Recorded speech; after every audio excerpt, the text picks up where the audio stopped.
Welcome to part 2 of the ongoing series Unreleased 32X. I'm going to cover the rules, then jump right into it. The rules for inclusion are simple. There has to be some proof that the game was in development, be it an article in a magazine, known copy of a prototype, a retail order sheet, an interview with a developer, etc. With that, let's get going. This is Retro Impressions, and we are looking at unreleased games for the 32X. Battle Core for 32X was an enhanced version of the Sega CD exclusive. The game is a mech-based first-person shooter that was fairly well received and would have benefited greatly from the enhancements and extra power the new system offered. Unfortunately, not a whole lot is known about the 32X version, other than it was one of a few games Core was porting from the Sega CD to the 32X as a definitive version of sorts. Ecco The Dolphin was first shown as a Cinepack demo created to showcase the video capabilities of Sega's new 32X. It was shown at the 1994 Winter CES amongst a slew of upcoming releases before the system launched. Under CVG's 32X coverage of the show, a photo was featured in issue 153 showing the title screen. In the early 2000s, the ROM shown at the 94 Winter CES surfaced online. So, was it from an actual game? With the release of the ROM, speculation ran rampant that a game must have been in the works if Sega was willing to spend the time and money to showcase Ecco via this demo. It even appears on every list of unreleased 32X games I could find. The reality was that everyone covering the event made it clear in 1994 that no game was in development. CVG even stated this was only a tech demo, but hoped it might lead to a new Ecco release. It seemed absolutely certain that there was no game, but I figured why not ask the creator of the series. So I reached out to Ed Annunziata and asked if there was any truth to the rumors of Ecco being in development for the 32X. He responded by sending me a picture of the game Colibri. So there is no game behind the rumors, but I still felt it was important to feature it on this list and clear up the confusion. Flying Aces was another full-motion game by Rocket Science, the same studio responsible for Cadillacs and Dinosaurs. The game placed you in a French Spade plane where you faced off against other pilots in death-defying dogfights. I imagine it was what the Red Baron series would have been if made into an FMV game in the mid-90s. With the sudden end of the 32X, development was moved to the Saturn. Poor sales of prior releases and the quick death of full-motion video games eventually led to funding being pulled and a number of their games, including this one, being shelved.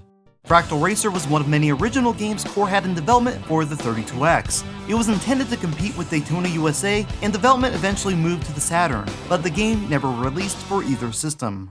This might seem like an odd inclusion since the game did release for the 32X, but an enhanced CD version was also planned and was extremely close to release. If you watched my What is the Best series covering golf, then you already know Golf Magazine 36 Great Holes starring Fred Couples has one of the worst names in gaming while being the best golf sim experience available on Sega's trifecta.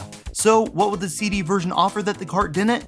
Way more commentary, music, full motion video, and potentially some extra courses. Heavy Machinery might be one of the biggest what-ifs of the 32X. Development for the game was being funded by Scavenger, who was made up of the best programmers the Commodore Amiga demo scene had to offer. They were made famous during the life of the 32X thanks to an incredible demo that showcased the system's capabilities. This particular game was done by Xyrix, who had previously developed Red Zone, a game considered to be a technical showpiece on the Genesis. Heavy Machinery started off on the Mega Drive as Nitro Rex before development shifted to the 32X. It was essentially Road Rash crossed with Mad Max. The player navigated roads while taking on a variety of vehicles and airships in a game that was certain to showcase what the 32X could achieve.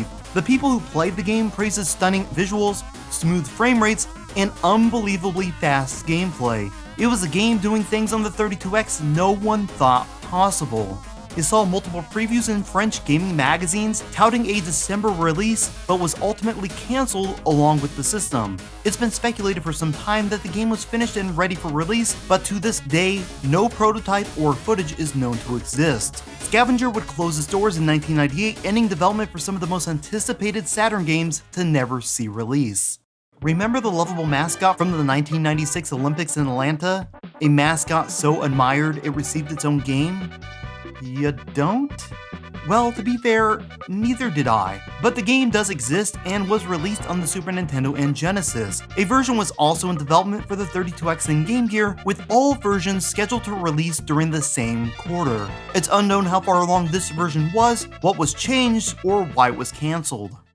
Jetski Rage is best described as Wave Race meets Crime Patrol for the CDI. Essentially, you are some innocent racer who everyone wants to take out.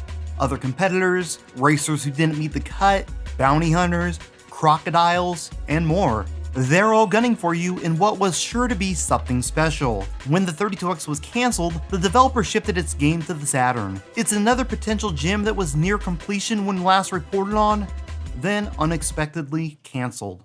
When Judge Dredd the movie was being promoted, everyone thought it would be the next Terminator 2. Unfortunately, the movie sucked and tanked at the box office. Like most large budget films of the era, a game based on the movie was being developed for a number of systems, including the 32X. That version promised larger sprites, new and more complex music, and additional levels. The game released for the most popular systems first, while development continued for the rest. Like the movie, it wasn't well received and sold poorly, leading to the cancellation of the game on all remaining platforms, including the 32X.